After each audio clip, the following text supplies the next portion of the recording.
उससे भारी बहुमत से कांग्रेस पार्टी यहाँ से कामयाब होगी। किस तरीके से देख रहे हैं पूरी 10 लोकसभाओं की अगर हम बात करते हैं? 10 में 2009 में जो नतीजा था वो आने वाला है। 10 में से 9 कांग्रेस पार्टी जीती थी, शायद आपकी 10 की 10 जीत जाए। कोई बात नहीं, दिग्विजय क्यों नहीं लड़ेंगे। ऐसा है इस पार्टी का, आप सबको मालूम है 2014 में मुख्य विपक्षी दल चुन के भेजा इस पार्टी को। 1 साल के बाद मैंने कहा था जब इनकी विधानसभा में देखी कि ये मुख्य विपक्षी दल नहीं मुख्य सहयोगी दल बना। तो भाजपा के इशारे पे काम करते हैं। अब चाचा कह रहा है भतीजा, भाजपा के इशारे पे काम मिला हुआ है, भतीजा कह रहा है चाचा मिला हुआ है। मैं कहता हूँ दोनों मिले हुए हैं और लोग इस बात को समझ चुके हैं, इनका सुपड़ा साफ हो जाएगा। हाँ, मैं तो कहा, कल मैंने कहा था, उन्होंने कहा था मैं इस वास्ते नहीं भर रहा कि लेट हो गया। मैंने कहा अभी तो समय आ जाओ। और खट्टर साहब ने कहा, तो खट्टर साहब को भी मैंने कहा समय है, यहाँ आ जाओ या कहीं भी बताए मैं पहुँच जाता हूँ, मैं अपना नामांकन भरता हूँ वहाँ पे। स्टार प्रचारक भी हैं तो 10 की 10 पे किस तरीके से फोकस कर पाएंगे आप यहाँ के अलावा? 10 में से सब जगह जाऊँगा। ठीक है सर, धन्यवाद। मैं मेरी पार्टी का आभारी हूं, धन्यवादी हूं कि मुझे चौधरी देवीलाल जी की कर्मस्थली से, जहां के लोगों के मन में चौधरी देवीलाल बसते हों, उन लोगों के बीच में जाकर उनका आशीर्वाद प्राप्त कर कर मुझे लोकसभा का चुनाव लड़ने का अवसर मिला है, मेरी पार्टी ने दिया है। मैं इस माटी को नमन करता हूं, मैं यहाँ के सरदारों को नमन करता हूं जिन्होंने इस इलाके की शान बढ़ाई।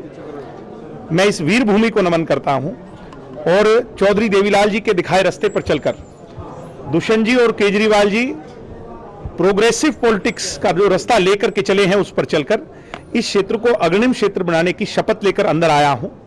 निश्चित तौर पर चौधरी देवीलाल जी के अनुयायी सोनीपत लोकसभा क्षेत्र के लोग मुझे आशीर्वाद देंगे और भारी अंतर से जेजेपी और आम आदमी पार्टी, अरविंद जी और दुष्यंत जी का गठबंधन जो है थंपिंग मेजोरिटी से जीतेगा। दरअसल असली रुआ तो यही है ना कि भूपेंद्र सिंह हुड्डा वाला प्रश्न पूछना आप मेरे से चाहते हैं। मैंने बार बार इस बात को दोहरा दिया कि कुछ लोग 6 महीने की टिकट कटवाना चाहते हैं और मैं 50 साल का विश्वास देना चाहता हूं। मैं 50 साल की सेवा के लिए यहां की जनता से आग्रह करता हूं कि मुझे अवसर दो। कुछ लोग, जैसे वो एक कहावत है, वाया बठिंडा जाना चाहते हैं, कुछ लोग किलोई की सीट पर वाया सोनीपत होकर के जाना चाहते हैं। सोनीपत के महान लोग, जींद के महान लोग इतने नासमझ नहीं है कि ऐसे लोगों को वाया बठिंडा टिकट देंगे। भूपेंद्र सिंह हुड्डा ने कहा कि बीजेपी और आप भूपेंद्र सिंह हुड्डा से सारी बात छोड़ो। चौधरी भूपेंद्र सिंह हुड्डा, आदरणीय चौधरी भूपेंद्र सिंह हुड्डा से एक ही बात पूछो कि वो इस बात की शपथ ले लें लोगों के सामने कि वो अगला चुनाव किलोई से नहीं लड़ेंगे, लेट मी कंप्लीट, विधानसभा का नहीं लड़ेंगे और 5 साल तक इस क्षेत्र की सेवा करेंगे। मैं अपना नॉमिनेशन वापस लेने को तैयार हूं। आपको बच्चा बताया कि मैंने कहा बच्चा बड़ा, बाकी बात 25 साल का हर नौजवान चुनाव लड़ सकता है और बच्चा इनका उठाड़ा पहलवान देखा नहीं चीन में। ये भी बहुत बड़ी गलतफहमी में चोर साहब, मैं चोर साहब से कहूंगा भाई काम की बात करो। पॉलिटिक्स विचारों का है, भावनाओं का नहीं है।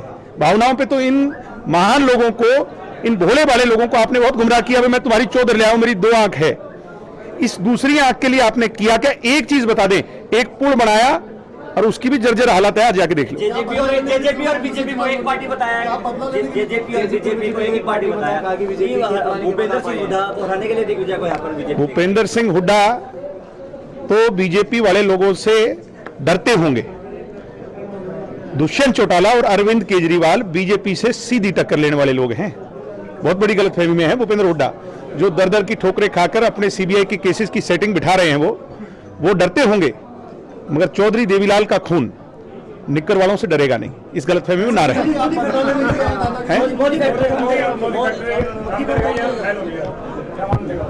मोदी फैक्टर जो है वो अब फैक्टर नहीं डिफेक्टर हो गया है, क्योंकि ना तो किसान खुश है, स्वामीनाथन नहीं है, फसल बीमा योजना के नाम पे ठगाठोरी हो रही है, पेंशन के नाम पर किसान के साथ फ्रॉड हो रहा है, नौजवान को नौकरी नहीं है, पुलिस वालों को पंजाब के समान तनख्वाह नहीं है। ये खड़े मेरे पीछे बताएंगे नहीं बेचारे, इनकी भी मजबूरी है, पर इनकी भावना जान लो।